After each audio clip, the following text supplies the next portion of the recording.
Hello everyone, एक बार फिर से आपका स्वागत है हमारे वॉरफेयर चैनल में। तो आपको पता ही होगा कि अभी थोड़ी देर पहले बहुत ही ज़्यादा न्यूज़ फैल रही थी, र्यूमर बहुत ही बुरा फैला, जिसकी वजह से अभी जो ग्लोबल क्रिप्टो मार्केट कैप है ये $1 ट्रिलियन से ऊपर चल रहा था। और $1 ट्रिलियन हमने पिछले वीडियो में बताया था, 1 ट्रिलियन, और उससे इतना ज़्यादा नीचे गिरा, अभी $960 बिलियन रह गया था। यानी कि लगभग 40 से लेकर $50 बिलियन तक की ये इतना बड़ा लॉस हुआ था। कुछ ही मिनटों के अंदर ये सब कुछ हुआ है। और ये हुआ क्यों है, मैं सब कुछ वैसे तो साथ के साथ अपडेट कर रहा था हमारे टेलीग्राम के ऊपर, ताकि कोई भी पैनिक में ना आ जाए, कोई भी यहाँ एंग्जाइटी फील ना करे कि मार्केट पूरी डंप होने वाली है या फिर मार्केट में कुछ बहुत ही बुरा होने वाला है।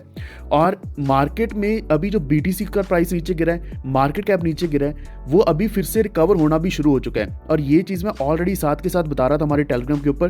तो हमेशा मैं इसलिए बोलता हूँ कि टेलीग्राम को ज्वाइन करके रखो, ताकि आप किसी के रूमर में ना आ जाएं, यानी कि किसी की बातों में ना आ जाएं और उसी को देखकर आप लॉन्ग शॉट गलती से कर दें या फिर कुछ भी सेलिंग कर दें या फिर कुछ भी बाइंग कर लें, जिससे क्या कि आपका बहुत बड़ा लॉस हो सकता है। और हमने यहाँ क्या देखा है कि मैंने एक वेबसाइट भी आपको शेयर करी थी, justice.gov/live। इसके ऊपर डिपार्टमेंट ऑफ जस्टिस का ऑन एयर एक यहाँ पे सेशन चल रहा था, जो कि लाइव था, यानी कि लाइव था, जिसमें बताया गया कि international crypto currency enforcement action लिया जाएगा। हमें लगा कि कोई बहुत ही बड़ा एक्शन लिया जाएगा, यानी कि जिससे सारी क्रिप्टो करेंसी प्रोजेक्ट्स के ऊपर, एसेट्स के ऊपर, एक्सचेंजेस के ऊपर असर डलेगा। लेकिन ऐसा नहीं था, बल्कि वो सिर्फ और सिर्फ बिट्सलाटो की बात करी थी, जिसको हम बिट्सलाटो भी बोल सकते हैं, यानी कि रशियन एक्सचेंज है। और अभी ये एक्सचेंज नहीं चल रही है, यहाँ लिखा है this service has been ceased by the मेरे की पता नहीं कुछ लिखा हुआ है, यानी कि अभी अभी इसी की बात करेगी। और एनफोर्समेंट एक्शन होने के बाद यानी कि इंटरनेशनल लॉ एनफोर्समेंट एक्शन हुआ है इस एक्सचेंज के ऊपर, जिसकी वजह से ये एक्सचेंज काम करना बंद कर चुकी है, वेबसाइट डाउन हो चुकी है। तो एक्चुअल में यहाँ बताया गया कि अनलाइसेंस्ड मनी ट्रांसमिटिंग करी जा रही थी, यानी कि डर्टी मनी भी इसको बोल सकते हैं। लगभग $700 मिलियन से भी ज़्यादा इलिसिट फंड्स को ट्रांसफ़र किया गया था। मिलियंस इन रैंसम प्रोसीड्स, यानी कि बहुत बड़ा पैसा रैंसम के नाम पर भी लिया गया। और वो सारा के सारा कहाँ पे ट्रांसमिट हुआ, इसी बिट्सलाटो के एक्सचेंज के द्वारा। और ऐसा एक्शन हमारे पहले वजीरेक्स के ऊपर भी आया था कि वजीरेक्स ऐसा काम कर रहे हैं, वजीरेक्स और बाइनेंस मिलकर ऐसा कुछ काम कर रहे हैं, जिसकी वजह से पैसा इंडिया से चाइना में ले जाया जा रहा है। और अभी वो तो चलो इतनी कोई खास बड़ी बात नहीं थी, क्योंकि इतना कोई खास हमारा वॉर नहीं चल रहा है, चाइना के साथ चल रहा है, लेकिन इतना एग्रेसिव वॉर नहीं चल रहा।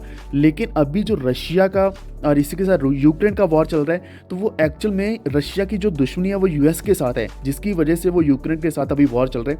ये पूरी कहानी हम इसमें तो डिस्कस नहीं कर सकते, लेकिन आप ऐसा समझ लो जिस कारण अभी US ने इसका बदला लिया है, यानी कि रशिया गलत तरीके से पैसा निकाल रहा था, जो कि रैंसम के द्वारा या फिर ट्रांसमिट कर रहा था ऐसे फंड्स जो कि इलिसिट फंड्स थे, और जिस कारण अभी US को एक्शन लेना पड़ा और इनकी वेबसाइट भी डाउन हो चुकी है। तो ऐसा भी बोल सकते हैं कि बहुत बड़ा प्रैंक था। ये तो मैंने प्रैंक अभी डाला हमारे टेलीग्राम के ऊपर, मैंने बोला कि ये प्रैंक था। प्रैंक कहने का मतलब ये है कि अभी देखो कि इसमें सिर्फ एक एक्सचेंज की बात करी जा रही है, जिसका शायद बहुत बड़ा असर यहाँ US में पड़ा होगा, या फिर जिनके फंड्स बिट्सलाटो एक्सचेंज के ऊपर पड़े हैं उनके ऊपर पड़ा होगा। लेकिन बाकी जो इसके यूजर्स ही नहीं है, या फिर बाकी जो क्रिप्टो करेंसीज हैं, एक्सचेंजेस हैं या एसेट्स हैं, जिनका कोई लिंक ही नहीं है इस एक्सचेंज के साथ, उनके ऊपर गलत असर पड़ा है। और जिसकी वजह से अभी जो मार्केट का कैप है वो भी नीचे गिरा और हमें बहुत बड़ा लॉस भी सहना पड़ा। तभी फिर से मैं वही बोलूँगा कि घबराने की कोई बात नहीं है, ऐसा कोई इंटरनेशनल एक्शन नहीं लिया गया, सिर्फ इस एक्सचेंज के ऊपर लिया गया। और वो इतना क्विक एक्शन था, आप देख सकते हैं कि वो जो वेबसाइट है ये डाउन हो चुकी है। और ऐसा क्विक एक्शन किसी भी एक्सचेंज के ऊपर हो सकता है अगर वो कोई भी गलत डिसीजन लेते हैं। तो अभी ये कहानी यहीं पे ख़त्म हो रही है, ऐसा कुछ भी और नया अपडेट नहीं आया है, तो आपको घबराने की ज़रूरत नहीं है। बिल्कुल वैसे जैसे पहले आप ट्रेड कर रहे थे वैसे ही ट्रेड करो, जैसे पहले आपने होल्ड किया था वैसे ही होल्ड करके रखो।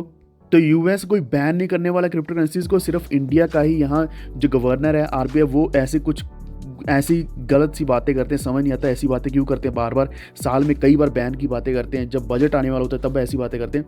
तो वो बातें आप सुन सकते हो, लेकिन उसका अपने ऊपर इम्पैक्ट नहीं डालना है, क्योंकि आप देख सकते हो अभी BTC का प्राइस फिर से बढ़ना शुरू हो चुका है। जब BTC बढ़ता है या फिर जो मार्केट कैप है बढ़ना शुरू होता है, वापस अपने $1 ट्रिलियन के कैप के ऊपर या फिर उससे ऊपर जाता है, तो उससे क्या है कि हमारी इंडियन गवर्नमेंट कुछ ऐसा बोलने लग जाता है कि हम बैन कर देंगे। तो आपको घबराने की ज़रूरत नहीं है। तो इतना ही था आज के हमारे इस वीडियो में।